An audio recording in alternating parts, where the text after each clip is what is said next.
there are winners, and there are losers, and there are people who have not discovered how to win. And all they need is some coaching. All they need is some help and assistance, just a little support. All they need is some insight or a different strategy, a plan of action to make some adjustments that will open up the key to a whole new future for them, that will give them access to the unlimited power that they have within themselves. That's all that they need. So what I want you to do is think about something you want for you, that's real for you, that's important for you, that will give your life some special meaning and power. And I don't even want you to say, I can do that. I don't want you to assume that. See, 5 years ago when I started out in this area, I would not have been able to make the mental leap that I would be up to where I am right now. I don't want you to begin to just psych yourself out. No. I want you to be able to say something to yourself that will enable you to maintain a level of integrity with yourself. That when you say this, even when you face tremendous setbacks, it will be a benchmark to keep you in the game, to keep you moving forward and experimenting and readjusting your strategy and your plan of action, continuously looking for ways to win. So what is that something? When you got an idea you want to move on, you might not have the money, you might not have the education, you might not have the support or the resources you need. What is that something that can keep us going, that will enable us to act on our dream? What's one of those keys that will begin to help us to discover the secrets to our dream? Here's what I want you to repeat after me, please, with power and conviction. Say, it's possible. It's possible. That's all I want you to do when you look at your dream. Just say to yourself every day, it's possible. Just say that every day to yourself, it's possible. Because what does that do? See, it begins to change your belief system. See, the way in which we operate, ladies and gentlemen, it's a manifestation of what we believe, what's possible for us. Whatever you've done up to this point, all that it really is a duplication, it's a reproduction of what you believe subconsciously that you deserve and what's possible for your life. Most people operate out of their personal history, out of their memory, things they have done, things they've experienced, things they've seen, things that they have observed. What I'm suggesting that you operate out of a larger vision of yourself. I want you to see yourself doing what you want to do, experiencing what you want to experience, having what you want to have, doing what it is that gives your life some meaning and value. Operate out of your imagination, not your memory. Because whenever you look at where you want to go, I'm wanting to warn you, you will have some conversation back here after you go through the data that you've experienced in life saying you can't do it. And so what you want to begin to do is ignore that inner conversation. Well, most people, ladies and gentlemen, when something happens to them, what they do is they begin to believe that that's the way it is. That's the way it's always been. And they can't see the possibility of it being any different. Example, before April 1954, the common belief, the universal belief, because it had been tried again and again and again and people had failed, the belief was that man was not physically capable of breaking the 4-minute barrier, that he could not run a mile in less than 4 minutes. That was the belief on the planet. It had never been done. But here's what happened, ladies and gentlemen. Roger Bannister came along and he broke the 4-minute barrier. Now here's what's significant about that. Since that time, up to this day, over 20,000 people have done it, including high school kids. What changed?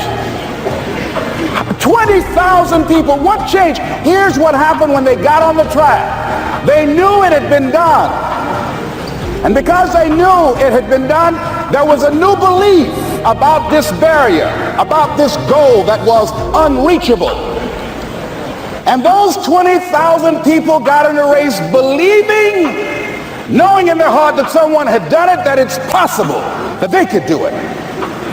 And I'm saying that if you know anybody that had some goal, some dream, something they wanted to do, And they did it, the nice thing that you know in your heart, that if someone has done it, then you can do it. It's possible. And that if someone can make their dream become a reality, that it's possible that you can make your dream become reality.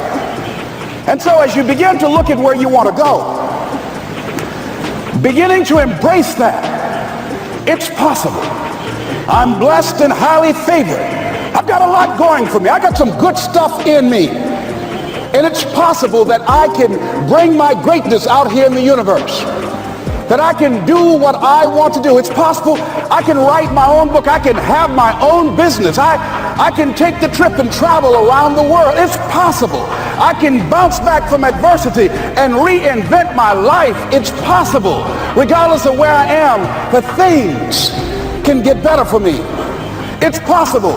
I'm thinking about two men right here in Chicago who are fairly successful, similar background, educated. They worked for a corporation for many years, and they were among many people that were laid off. Two guys who were very good friends. One went out looking for a job for several weeks along with the other one, and they faced disappointment and rejection again and again and again. They couldn't find any work, which is the story of many people across this country. One guy stopped. He became discouraged. He stopped going. He stayed home looking at television, became very argumentative and toxic with his wife, drinking beer, getting on the phone, talking to his other negative, unemployed friends. And he just gave up.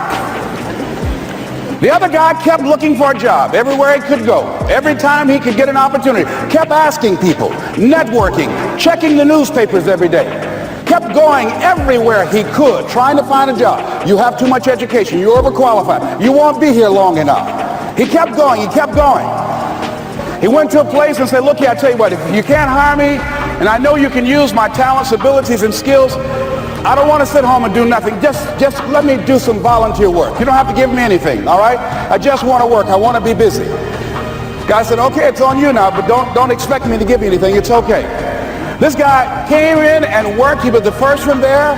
The last one to leave was the best employee there. About 4 weeks later, one of the top managers quit. They were looking for a replacement. Guess who they selected? This other guy. This guy who was volunteering his time. He got the job. What was the difference between the two men? Eyesight and mindsight. Eyesight is judging on what you see, judging according to appearances. But mindsight is how you interpret what you see. One guy said, it's not possible, it's over, I'm finished. I can't do it. I can't make it. He surrendered. I've faced rejection again and again. I'm not going anymore. There are no jobs out there. But this other guy, he felt that in spite of the no's and rejections, in spite of how bad the economy is, in spite of what the newspapers are saying, that it's possible that somebody somewhere will give me a job. He just kept going, thinking it was possible. And guess what, ladies and gentlemen? That's what we have to do with our dreams. Because things happen to you in life that you can never, ever anticipate. And many times when those things happen, you want to give up.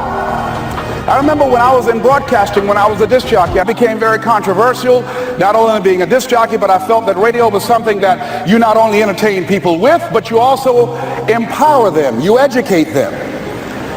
And I got fired. I didn't just leave, they fired me. That was a shock. I said, wait a minute. They took my microphone. I thought that was who I was. No, ladies and gentlemen, it wasn't.